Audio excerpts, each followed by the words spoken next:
সাহস পায় না। বুঝেন নাই? বুঝেন নাই? সাহস পায় না।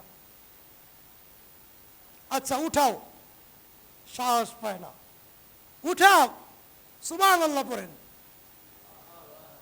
পড়েন না সুবহানাল্লাহ? আমার কথা কি বুঝেন? আচ্ছা, সে উঠাবে, পাপের পাল্লাটা এত হালকা হয়ে যাবে, আর ছোট্ট কাগজের টুকরাটা এত ভারী হবে, এই ছোট্ট কাগজের মোকাবেলায় ৯৯টা পাপের খাতা উড়ে যাবে।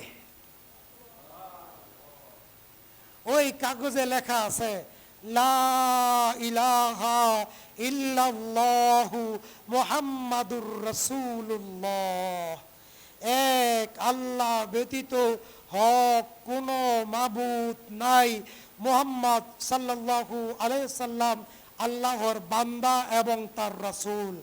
অর্থাৎ ঈমানের সাক্ষী এই কাগজে লেখা আছে। পৃথিবীর সমস্ত পাপের তুলনায়, পৃথিবীর সমস্ত পাপের ওজনের মোকাবেলায় ঈমানের সাক্ষী অনেক ভারী। সুবহানাল্লাহ পড়বেন না?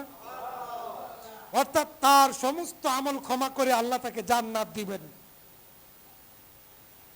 কি বুঝাইলাম আর কি বুঝলেন? তার আমল নামায় অনেক পাপ আছে, কিন্তু শিরিকের পাপ নাই। কিসের পাপ নাই? শিরিক কি? আল্লাহর সাথে শরীক করা। এদিকে দেখেন,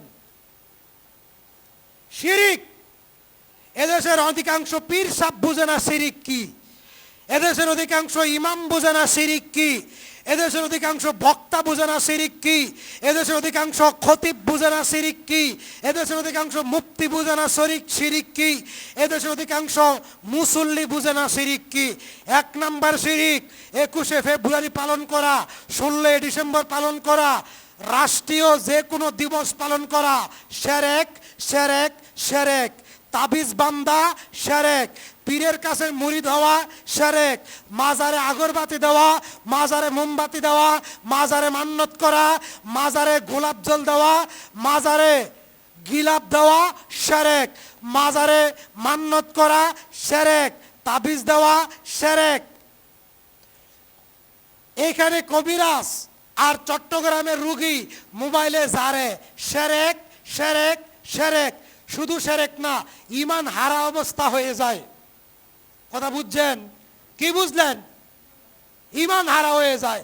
কবিরাজ তেতুলিয়া আর রুগী চট্টগ্রাম। কথা বুঝছেন? সুতা পরা, কাজ পরা, বাইটটা দেওয়া, রাইতের জ্বরের তুলসী পাতা দেওয়া, তুলসীর ডালা বাইন্দা দেওয়া, এগুলো শিরিক শিরিক শিরিক। কথা বুঝতে পারছেন?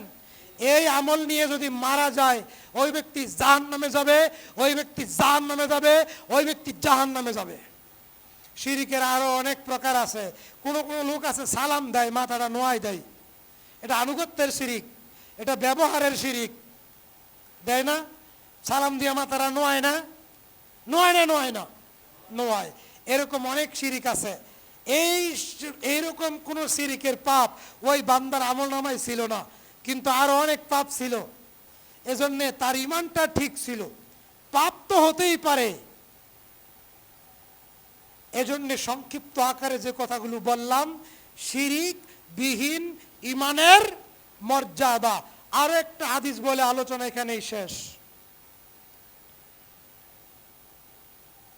মুআজ বিন জাবাল রাদিয়াল্লাহু আনহু থেকে হাদিসটি বর্ণিত, সহিহুল বুখারী খণ্ড নম্বর ৭, হাদিস নম্বর ৭৩৭৩।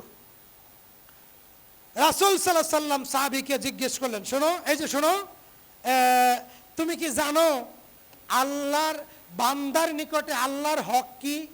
শোনো শোনো শোনো, তুমি কি জানো বান্দার নিকটে আল্লাহর হক কি? তিনি বলছেন জানি না। আচ্ছা, তুমি কি জানো আল্লাহর নিকট বান্দার হক কি? তুমি কি জানো আল্লাহর নিকট বান্দার হক কি? তিনি বলছেন জানি না। আচ্ছা শোনো, বান্দার নিকট আল্লাহর হক, বান্দা ৫ ওয়াক্ত নামাজ পড়বে। কয় ওয়াক্ত? কথা বলেন। যায় নামাজ ছেড়ে দেয়, সে কি? সবাই বলেন, যে নামাজ ছেড়ে দেয় সে কি? কথা বলেন, সে কি? কাফের, বড় কাফের। সে কুত্তার চেয়ে নিকৃষ্ট। কোন মুসলমান বেনামাজি জানাজা পড়বে না, কোন মুসলমানের গুরুস্থানে বেনামাজির কবরস্থান দিবে না, দিবে না, দিবে না। হাদিস পরিষ্কার। কথা বলেন ইনশাআল্লাহ। কোন মুসলমান বেনামাজির জানাজা আমি পড়ব না, পড়ব না, পড়ব না, চাকরি থাকুক আর না থাকুক। কথা বুঝেন? এখন বলতে পারেন বেনামাজির চাইতে বেতন নেন, বেনামাজির বাইত খান, বলতে পারেন না? তখন আর আমাদের কিছু করার থাকে না। আমরা এখানেই দুর্বল, আমরা ইমাম সাহেব এখানেই দুর্বল। কাজেই আমরা সবাই দুর্বল, আমরা সবাই পাপী। আল্লাহ আমাদের সকল পাপ মাফ করুন, আমরা বলি আমিন। আল্লাহ আমাদের সবাইকে মাফ করুন, আমরা বলি আমিন। লা তাকনাতু মির রাহমাতিল্লাহ, নৈরাশ হওয়া যাবে না আল্লাহর রহমত থেকে। আল্লাহ তাআলা সমস্ত পাপ মাফ করে দিতে পারে না? পারে না? পারে। সম্মানিত হাজিরিন, শেষ হাদিসের কথা। আল্লাহ রাসূল বলছেন, আল্লাহর বান্দার নিকটে পাওনা, বান্দার নিকটে আল্লাহর হক, বান্দা আল্লাহর ইবাদত করবে, শিরিক করবে না। এদিকে দেখেন, কথা কি বুঝতে পারলেন? দুইটা কথা। বান্দায় ইবাদত করবে কার? আল্লাহর, আর শিরিক করবে না। এতটুকু আমাদের কাছে আল্লাহর পাওনা, আল্লাহর হক, এতটুকু। 2 নম্বর, বান্দার নিকট, আল্লাহর নিকটে বান্দার পাওনা। আল্লাহর তো মালিক, আমরা তো কি দাস, আমরা গোলাম, গোলামের ঘরের গোলাম। আমরা কি গোলামের ঘরের গোলাম। আমাদের পিতৃপুরুষ পূর্বপুরুষ সবাই কার গোলাম? কার গোলাম? আল্লাহর গোলাম। রাসূল বলছেন, গোলাম হয়ে মালিকের নিকট একটা জিনিস পাও না, ফায়ুআযিবাহুম, তিনি জীবনের সকল পাপ বান্দাকে মাফ করে বিনা হিসাবে জান্নাত দিবেন। এত আসতে বলেন সুবহানাল্লাহ। আমরা আল্লাহর নিকট একটা জিনিস পাও না, সেটা কি? ফায়ুআযিবাহুম, তিনি তোমাদের ক্ষমা করে জান্নাত দিয়ে দিবেন। আল্লাহ তাআলা আমাদের এই পাপগুলো ক্ষমা করুন, আমরা বলি আমিন। আল্লাহ তাআলা আমাদেরকে ঈমানদার হয়ে কবরে যাওয়ার তৌফিক দান করুন, আমরা বলি আমিন। আল্লাহ তাআলা আমাদেরকে 5 ওয়াক্ত নামাজি বান্দা হিসাবে নামাজি বান্দা হয়ে কবরে যাওয়ার তৌফিক আল্লাহ আমাদের দান করুন, আমরা বলি আমিন। তাহলে আগামী জুমা থেকে আজানের আগে আসবেন ইনশাআল্লাহ। পৃথিবীর যেখানে থাকেন, সুন্নত মাফ, সুন্নত মাফ, সুন্নত মাফ। হাদিস নম্বর 28, মুসলিম মিশকাতের হাদিস। 5 ওয়াক্ত ফরজ নামাজ, রমজানের 30টা রোজা, আর আল্লাহর ইবাদত শিরিক না করলে, আত্মীয়তার সম্পর্ক বজায় রাখলে সরাসরি জান্নাত, সরাসরি জান্নাত, সরাসরি জান্নাত। সুবহানাল্লাহ বলবেন না? কাজের ব্যস্ততায় শরীর ক্লান্ত, সুন্নত পড়তে ভাল লাগে না, মন চায় না, পারতাছেন না, ব্যস্ততা, তারপরেও শুধু ফরজ নামাজটুকু আদায় করেন, রমজানের 30টা রোজা রাখেন, আত্মীয়তার সাথে সম্পর্ক ঠিক রাখেন, নবী বলছেন জান্নাত, জান্নাত, জান্নাত। মিশকাতের 28 নম্বর হাদিস। খুব কঠিন জান্নাত। কথা বলেন। আল্লাহ আমাদের ভুলগুলো মাফ করুন, আমিন। ওয়া মা আলাইনা ইল্লাল বালাগ ওয়া আখিরু দাওয়ানা আলহামদুলিল্লাহি রাব্বিল আলামিন। মা বোনদের থেকে 2-1 দাঁড়িয়ে টাকা উঠান, আর আপনারাও এখানে 2-1 দাঁড়িয়ে টাকা উঠান।